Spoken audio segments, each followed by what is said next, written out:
It happened 2 years ago on a cold October night in Ohio. I just moved into a small rental house on the edge of Columbus. Quiet street, good price, nothing fancy. It was my first time living alone, and I actually liked the silence. At least I used to. That Friday night, I was supposed to meet some coworkers for drinks, but I was exhausted and decided to stay in. Around 9:30, I made some instant noodles, threw on a hoodie, and started watching a horror movie. Ironically, the movie was about a home invasion. Halfway through, the Wi-Fi dropped. At first, I thought it was just a glitch. The signal was always weak. But when I checked my phone, I realized I didn't have service either. No bars, no 4G. That never happened there. I sighed, set my phone down, and that's when I heard it. A faint scrape, metal against wood. It came from somewhere behind the house. The sound was so slow and deliberate that it didn't seem like an animal. I muted the TV and listened. It stopped. Then again, SHHH. I sat there, frozen, telling myself it was just the wind. But the air outside was still. Then came a light tap on the window behind me. Not the kitchen window, the one directly behind the couch where I was sitting. I turned, heart pounding. Through the half-closed blinds, I saw nothing but my own reflection. Then, in the gap between the slats, a shape shifted. Someone was standing outside. I blinked, thinking I was imagining it, but no, it was a man. Tall, still, just standing there, inches away from the glass. I reached for my phone again, still no signal. My pulse was in my throat. I tried to stay calm, whispering to myself, "It's nothing, it's nothing." But then came another tap, louder. I stood up slowly, moving closer to the blinds. That's when I saw his face. Pale skin, hollow eyes, a faint grin that never moved. He didn't say anything, just lifted a hand and dragged his fingers down the window, leaving long smudges. That sound, nails on glass, cut through me. I stumbled backward, knocking over the remote. The noise made him tilt his head slightly, like a curious animal. Then he started tapping again. Slow and rhythmic. I ran to the front door and checked the lock, secure. I flipped on the porch light, hoping it would scare him off. When I looked through the peephole, no one was there. When I turned back, he was gone from the window. For a second, I thought maybe I'd imagined it. But when I looked closer, I saw 5 greasy fingerprints streaked down the glass. I was shaking now. I grabbed a kitchen knife and my phone, praying for service. Then I heard the sound again from the side of the house. It was scraping, closer this time. I crept toward the kitchen and peeked through the curtains. My breath caught. He was there again, crouched beside the side door, tracing something on the glass with his fingertip. It took a second to realize what it said. "I see you." The letters were written backward, so I could read them properly from inside.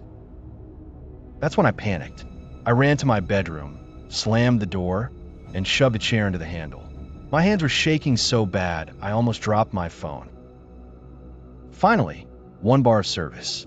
I called my neighbor, Mike, an older guy across the street who used to be a cop.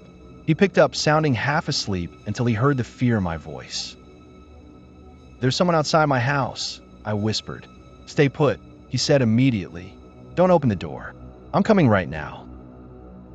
I crouched by the bed, clutching the knife and phone. I could hear my own breathing, fast and uneven. Then, 3 slow knocks on the front door. Knock, knock, knock. "Mike," I whispered into the phone. "He's at my door." "Don't move," he said. "I'm almost there." The doorknob rattled once, then silence. A few seconds later, I heard shouting outside. Mike's voice. "Hey, who the hell are you?" Then quick footsteps running across the porch. When he reached the door, the man was gone. The police came 10 minutes later. They searched the whole property, even the woods behind the fence. Nothing. No footprints, no vehicle tracks. Just smudges on the windows. One officer said it was probably a prank, maybe someone drunk from a Halloween party. But Mike didn't think so. He told me the guy moved too quietly, too deliberately. They left after taking a brief report. Mike stayed until sunrise. Neither of us slept. The next day, I went around checking every window again. That's when I found something the cops missed, tucked under the back doormat. A Polaroid photo. It showed my house, taken from the backyard. And through the living room window, you could see me sitting on the couch the night before.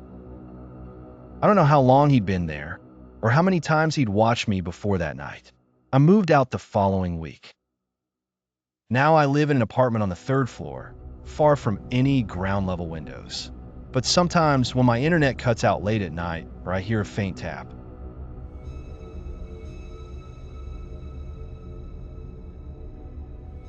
I used to work the night shift at a small 24-hour gas station just off Route 16 in rural Pennsylvania. I took the job because it was quiet, barely any customers after midnight, and I could catch up on podcasts or college reading. But I stopped working there after one night that I still can't forget. It was late November, cold enough that frost covered the windows by 10 p.m. My shift ran from 10 to 6, and that night, my coworker called in sick, leaving me alone. The store was surrounded by forest on one side and an empty field on the other. When the highway went quiet, you could hear the wind whistling through the power lines. Around 1:15 a.m., I was refilling the coffee station when I noticed a car pull into the lot, a beat-up gray sedan.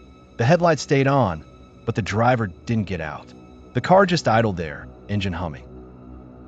After a few minutes, I walked to the window and squinted. The glass was fogged from the inside, but I could make out a silhouette in the driver's seat. The figure wasn't moving. I waited another minute. Still nothing. I tried to convince myself they were just tired or on their phone. But when I looked again, the headlights blinked twice, slow, deliberate, and then went dark. Now the lot was completely pitch black. I felt my stomach drop. We had motion sensors outside, but they didn't trigger, meaning whoever was out there wasn't moving. I went to the counter, locked the door, and kept an eye on the window. 5 minutes passed. No movement. Then I saw the reflection of something in the glass. The faint beam of a flashlight sweeping across the store's front.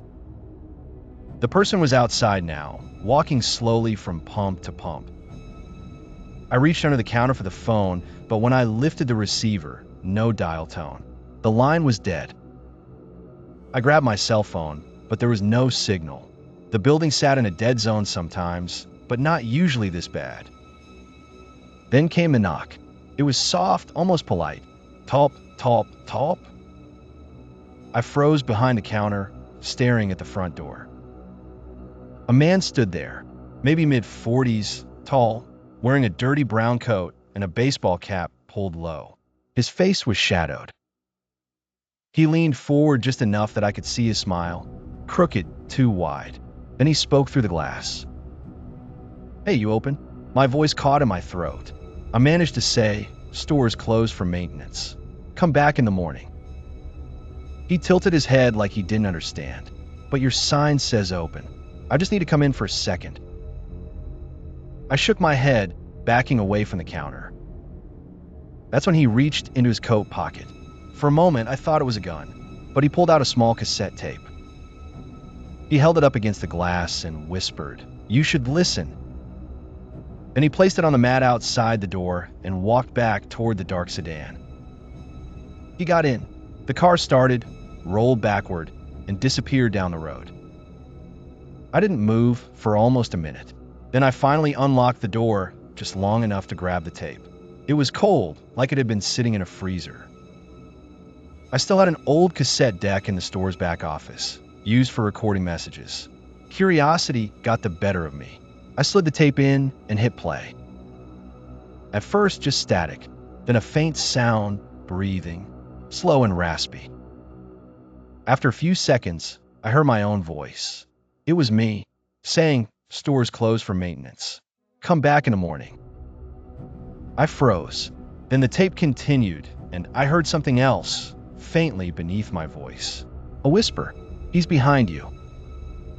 I ripped the tape out and turned around so fast my chair fell. No one was there. I ran to the security monitor. The front camera feed was flickering like interference. Through the distortion, I saw a dark shape standing by the door again. The man. Then the power went out. Total darkness. The only light came from the emergency exit sign, glowing red in the corner. I could hear faint footsteps moving around the aisles. I moved into my first apartment when I was 25. It was a small place in Portland, old but cheap. The building had that faint smell of dust and carpet cleaner that never went away. My unit, 6A, was right next to 6B, a corner apartment that, according to the landlord, had been empty for months. For the first few weeks, everything was normal. But one night in February, I woke up around 2:30 a.m. to a noise through the wall, a faint thud, then another. It sounded like someone moving furniture next door. I texted my landlord the next morning, asking if someone had moved in, but he said no, 6B was still vacant. That night, the noise came again. This time, slower, a dragging sound, like something heavy being pulled across the floor. The next morning, I checked the peephole.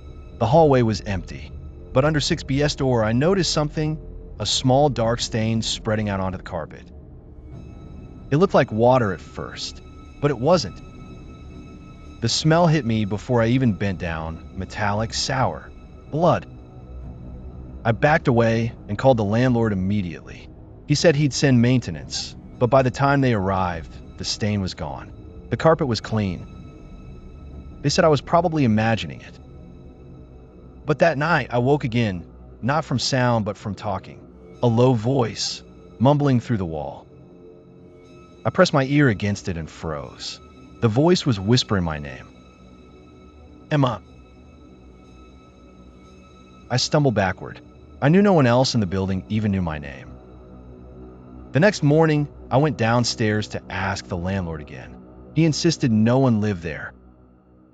Out of curiosity, I peeked through 6B's mail slot. Inside, I could see faint outlines of furniture. A couch, a lamp. Someone was living there. That night, I stayed up, determined to catch whoever it was.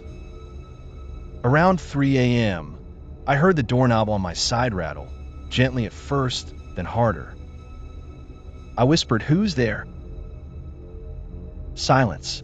Then, through the wall, a single knock. I called 911, terrified. When officers arrived, they opened 6B with a master key. It was empty, completely empty. Dust covered everything.